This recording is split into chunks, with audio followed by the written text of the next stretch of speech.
It's no doubt that Team Fortress 2 is one of the most culturally significant multiplayer games of our generation. Since the game launched in October 2007, millions of players have fallen in love with the game's unique art style, 9 endearing classes, and mechanically rich gameplay. The game's characters, videos, and jokes have transcended into mainstream internet culture, and the game continues to maintain a strong active player base to this day. Much has been said about how TF2's art style, characters, and gameplay have stayed in the public psyche for so long. But today, I wanted to focus on another, often overlooked aspect of TF2, a part of the game that I believe has contributed to TF2's longevity just as much, if not more than any other aspect of the game. That is the TF2 economy. If you've heard of the TF2 economy, then you're probably familiar with its hats. You may have seen some of the game's signature pieces of headwear and heard stories of the insane prices people are willing to pay for them. You may have wondered why anyone in their right mind would care so much about virtual pixels on a computer screen. But the TF2 economy isn't just a hat simulator. It's an intricate free market system in the midst of an unassuming first-person shooter. It's a system where supply and demand determine prices, currencies are used to mediate trades, and players can make real-world money buying and selling virtual items. It's a system that, against all odds, revolutionized game monetization, thrust TF2 into mainstream gaming culture, and gave the game new levels of charm through cosmetic self-expression. Without the TF2 economy, TF2 as we know it simply would not exist. Thus, in order to fully understand TF2's influence on the gaming world, we need to understand the history of the TF2 economy. We have to understand how this ridiculous idea came into being, how it has evolved and influenced the game over time, and what the economy might look like in the future. In this series, I'm going to tell the complete story of the TF2 economy, from the humble beginnings of the economy to the rise of currencies, trade websites, inflation, and more. I want to ensure that the incredible history of one of the world's premier virtual economies is not lost in the years and decades to come.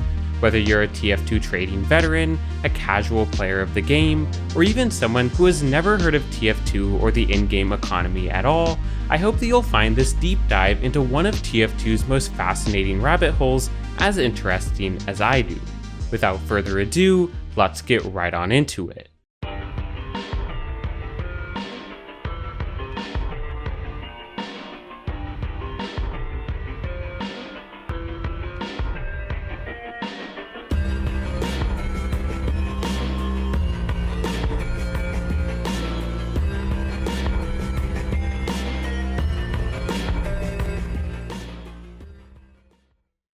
Our journey begins on April 29, 2008, with the release of the first major update to TF2, the Gold Rush update. Also referred to as the Medic update, the update added the very first items to the game, 3 unlockable weapons for the Medic. In the early days of TF2, each class had a stock loadout, and there was no way to customize your characters at all. However, with the addition of unlockable weapons, Valve added a way for players to equip new items using a rudimentary loadout menu. These new weapons could be found via the achievement system and were not prohibitively difficult to obtain. Each weapon was also designed as a functional side grade with both upsides and downsides rather than being a pure upgrade to the stock weapon it was replacing. This initial philosophy would become a core value of the TF2 item system. No matter how exciting and flashy items were, collecting them was not essential to play the game. Anyone could boot up TF2 without items and compete with the best of the best.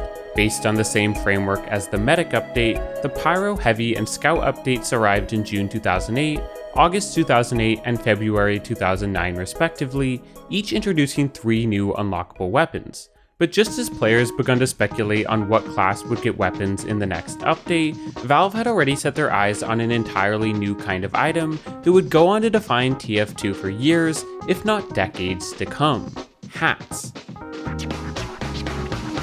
On April 20th, 2009, a small update began laying the groundwork for hats. The patch added a mysterious headgear slot to the loadout menu, as well as a 50-slot item inventory, dubbed a backpack, to help organize and store items. This led to rampant speculation within the community. What was headgear for? Would it be functional or cosmetic? Was TF2 turning into an RPG? Was Valve out of their minds? A few weeks later, the answer would be revealed. On May 12, 2009, Valve unveiled the next major update to TF2, the Sniper Update. In classic Valve tradition, Valve revealed the update incrementally over the period of a week. While Valve spent the first few days showing off the expected slate of new weapons for the Sniper, they made a shocking announcement on day 4. The Spy would be receiving new weapons as well. But the update, now called the Sniper vs. Spy Update, did not end there. Valve had one last trick up their sleeve. On the 9th and final day of the update, Valve revealed a cryptic magazine cover. With the title Hat-Wearing Man, the magazine showed the demo man, spy, and engineer, each wearing a new piece of headwear. It was no longer speculation. Valve had added hats to the game. Later confirmed to be 9 items in total, 1 for each class, hats were designed as purely cosmetic items with no effect on gameplay whatsoever. What hats did give players was a new way to customize their characters and show off their fashion sense in-game. While not quite an RPG, TF2 had, in a way, become a hat simulator. At the time, the rollout and release of hats was surrounded in mystery. Hats were not documented in the patch notes, and nobody was told how to obtain one for themselves. Some even doubted that hats were added at all. In time, players learned that hats were linked to a new feature called the drop system. Fueled by complaints of unlockable weapons being tied to achievements, the drop system periodically dropped items for free, allowing players to get items simply by playing the game. While weapon drops were common and occurred once every couple of play sessions, hat drops were extremely rare. So rare in fact, that even a few months after the update, only a small handful of lucky players had received a single hat. Hats soon gained a mythical aura around them, and anyone wearing them was seemingly blessed by the Valve gods. For the vast majority of the player base, hats were, in effect, unobtainable. On August 13, 2009, Valve released the Classless update. In addition to new maps and game modes, the update added a whopping 21 new pieces of headwear, including 2 hats for each class, plus an additional hatless cosmetic for the Scout, Engineer, and Sniper.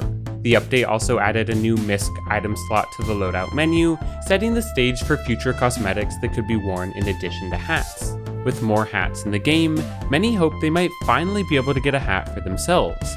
Yet, just like before, hats continued to be exceedingly rare, causing many to call out Valve for what they saw as an unfair system.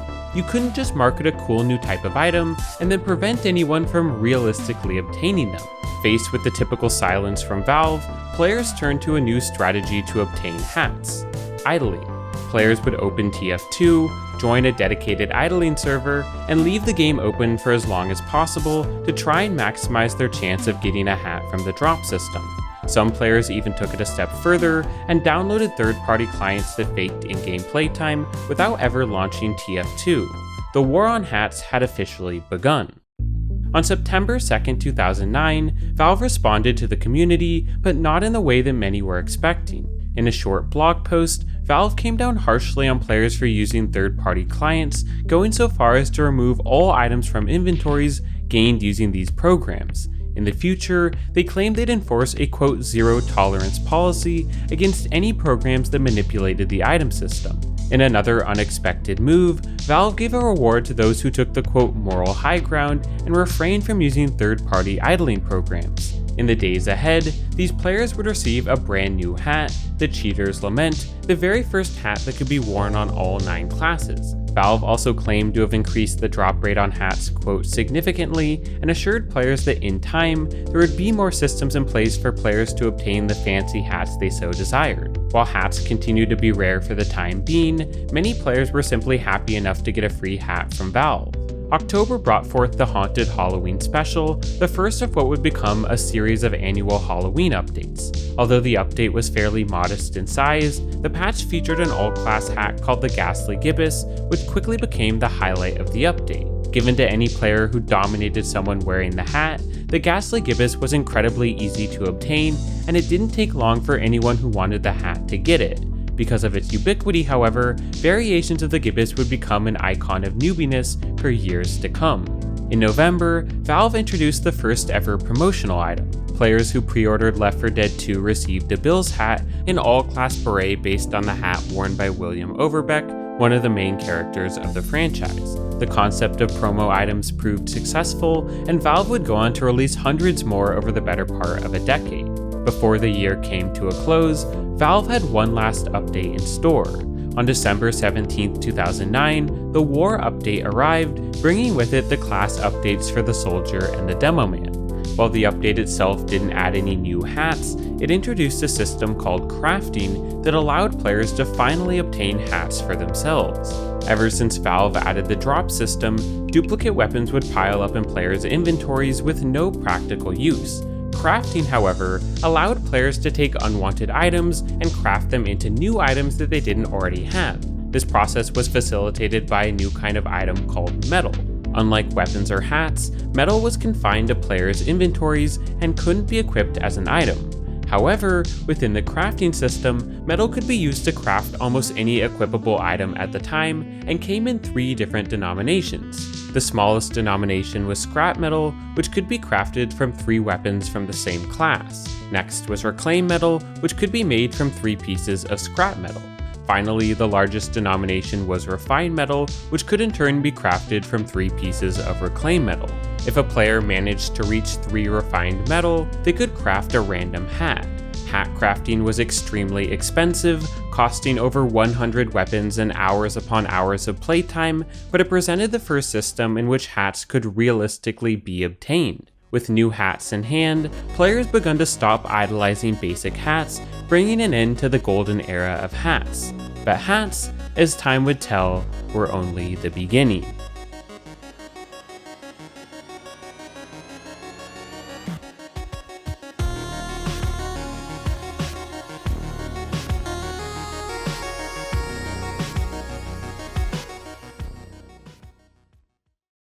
In the first half of 2010, Valve was laser focused on adding new items to the game. In January, Valve launched an official contribution site, allowing them to outsource item creation to the community. In March, the first batch of community hats arrived, followed by another batch in May. Building upon the original Left 4 Dead promotion, Valve continued to add promo items to the game. One particularly iconic item was the Max's severed head, an all-class pair of bunny ears that would later become a miscellaneous item, allowing it to be equipped in addition to a regular hat. Another iconic item were earbuds, an all-class miscellaneous item given out to players when TF2 arrived on Mac.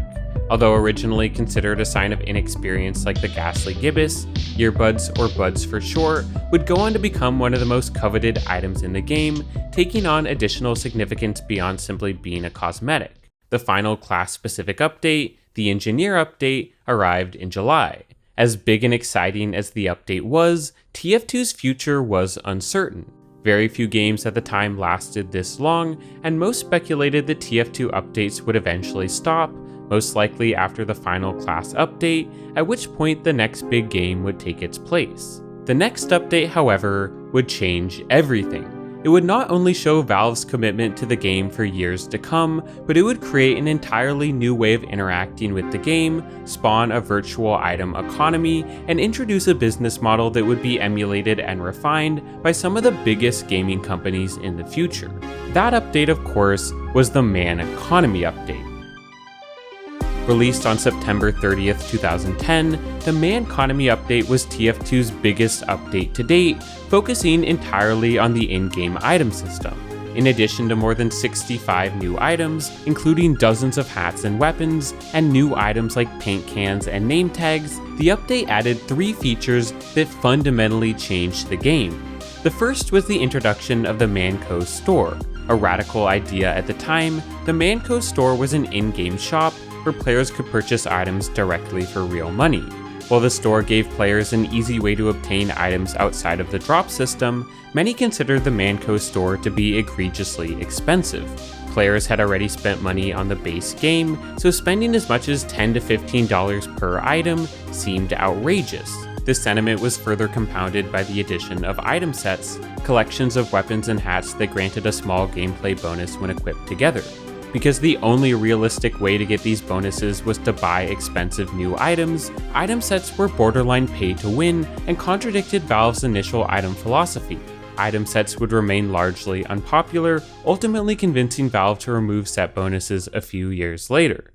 On some level, Valve must have realized that individual item sales could be limited. Expensive cosmetics might be profitable in the short term, but eventually sales would wane as players got the items that they wanted. In order to ensure the long-term profitability of the Manco store, Valve needed a way to make players return to the store over and over again. Their solution was to introduce two new kinds of items, crates and keys. Combined, they represented the second game-changing feature added in the Manconomy update, loot boxes.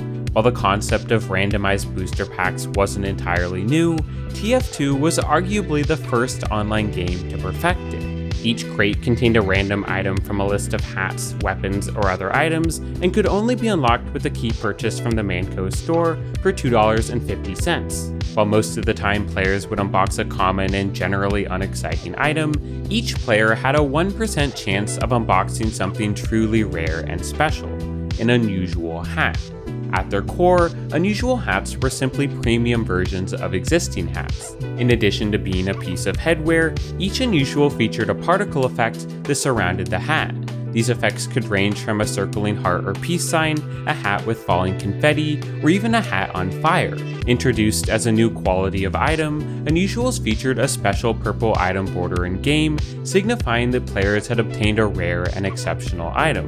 Unusuals were an instant success. They quickly became the driving force behind store purchases, and the sale of keys in the first few months alone is likely to have made Valve more money than they'd made in total from TF2 game sales up until that point.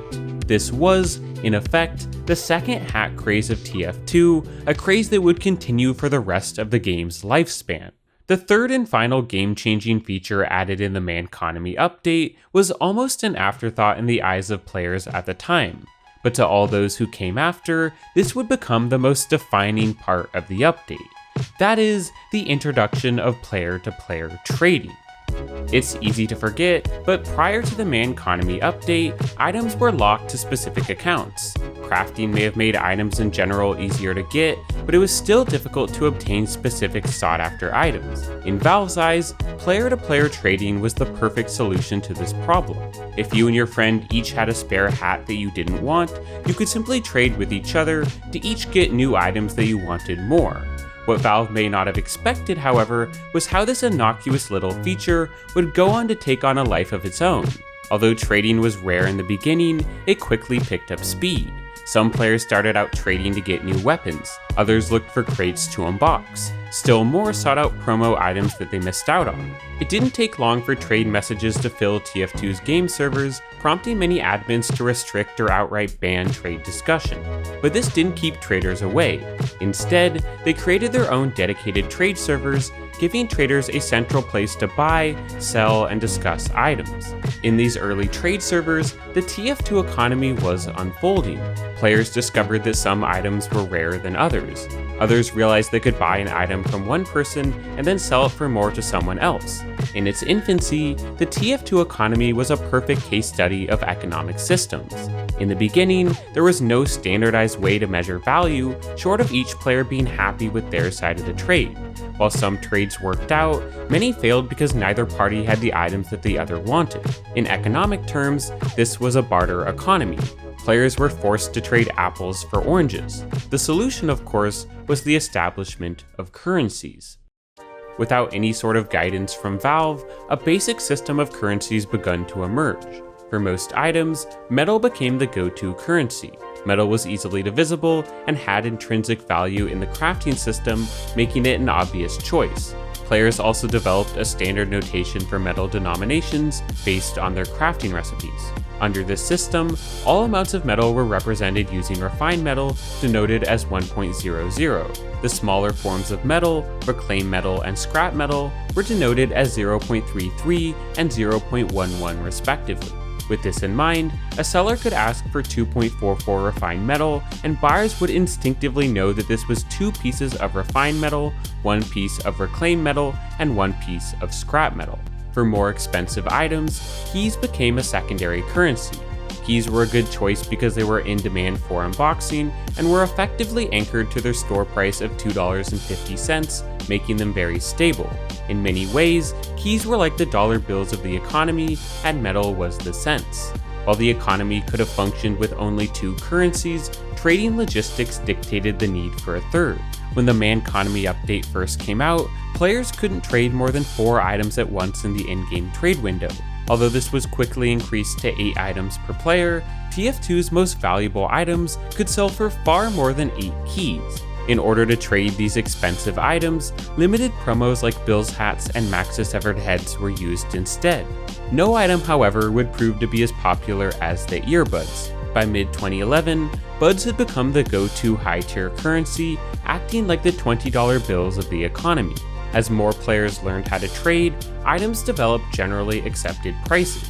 While players could eventually learn these prices by spending enough time on trade servers, most players wanted price estimates without being market experts themselves. These estimates arrived, out of all places, in the form of public Google spreadsheets. Within months of the Manconomy update, half a dozen public spreadsheets had emerged, each competing with each other to publish the most trusted, accurate, and up-to-date prices. Over time, one spreadsheet went on to dwarf all others in terms of size and popularity.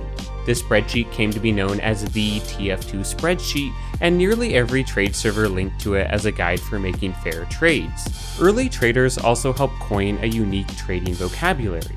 Refined and reclaimed metal came to be known as ref and rec respectively. Currencies like metal and keys were commonly referred to as pure, indicating that they had some sort of liquid, stable value.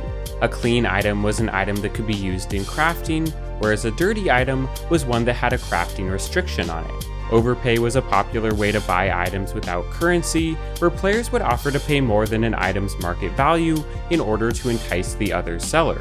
With established currencies, trusted price guides, and a basic trading vernacular, the TF2 economy was well on its way to long-term prosperity. In this burgeoning economy, unlockable weapons were the most common and least expensive items on the market. However, because weapons could be crafted into metal, they served as the building blocks for obtaining more desirable items. In early 2011, Valve released an update that made crafting more affordable. Most notably, scrap metal was changed to cost 2 weapons instead of 3, in turn reducing the cost of 1 refined metal to 18 weapons instead of 27. Although seemingly small, this change made it significantly easier for players to acquire higher denominations of metal, and with more metal, players could afford other items such as keys. Although metal denominations had a fixed exchange rate, there was no crafting recipe between keys and metal. This meant that the exchange rate between the 2 currencies was constantly in flux, dictated by the market. In the first few months of the economy, keys were worth about 1 refined metal, which later rose to 2.33 refined by mid-2011. The price of high-end currencies fluctuated as well, with earbuds holding a value between 10 to 15 keys during this time. Hats, on the other hand, were more affordable. While newer hats held a higher price due to hype and scarcity, most craftable hats, or craft hats for short, typically settled at a price of around 1 to 2 refined as supply increased. Compared to buying hats from the Manco store, market price was very reasonable and incentivized players to trade for items rather than buying them outright. Like weapons, crates often fell from the drop system and were worth very little. Vintage items were more expensive. At the time the Manconomy update came out, all existing items were converted into a special dark blue vintage quality as a way to reward players who obtained items the quote old-fashioned way. Later in 2011, all items crafted using their older, more expensive crafting recipes were converted to vintage as well. Although most vintage items only cost a few refined more than their regular counterparts, certain ultra-rare items like the vintage Fan of War could cost a fortune. The most expensive items, unsurprisingly, were unusuals. Due to their extreme rarity and flashy particle effects, unusuals were the most coveted items in the game. However, despite their popularity, unusual trading was the Wild West. TF2 spreadsheet didn't support unusual prices, and with very few in existence, it was hard to determine a fair price for each hat. While forum threads and online guides offered some guidance, there were still many who accidentally traded away unusuals for pennies on the dollar. As the economy took off, Valve continued to update the game, adding new items on an almost weekly basis. In October 2010, the second annual Halloween update arrived, this time dubbed the Scream Fortress update. In addition to Halloween-themed hats, the update added 3 new crates, each containing a new set of items and a renewed chance to unbox an unusual. Over time, Valve would continue to add more and more crates to the game, on average about 2 to 3 per month at their peak. December brought forth TF2's first ever Christmas update, the Australian Christmas Update. The patch introduced TF2's first themed crate, the Festive Winter Crate, containing a set of Christmas-themed cosmetics. The crate could only be opened with a special Festive Winter key, and after December 31st, 2010, all winter keys were converted into regular keys. This limited the total number of winter crates that could be unboxed, and incentivized players to open crates while they still had the chance. In early 2011, Valve introduced an exciting new kind of promotional item. Starting with promotions tied to the game's Rift and Total War Shogun 2, players could receive promotional items in a special new item quality, the dark green genuine quality. This new quality was a big success, and the first genuine items were very expensive and sought after, often allowing players to sell their promotional items for more than they paid for the game. Some players also took advantage of a loophole tied to the Rift promotion, where players could pre-order the game and cancel their order without losing their items. This was something that was quickly fixed by the time the next promotion came around. Later that May, the Replay update introduced item numbering to the crafting system. Each time a new hat was crafted, it was marked with a special number representing the order it was crafted in among all players. Craft numbers were by definition one of a kind, and any hat with a craft number of 1 to 10, as well as special numbers like 99 or 100, could go for quite a bit of money. A tradition soon emerged where players would rush to the crafting system whenever a new update was released, hoping to snag the newest hats with the lowest craft numbers. As exciting as these updates were, none would reshape the game in the same way that the Manconomy update did. TF2's next update, however, would come very close.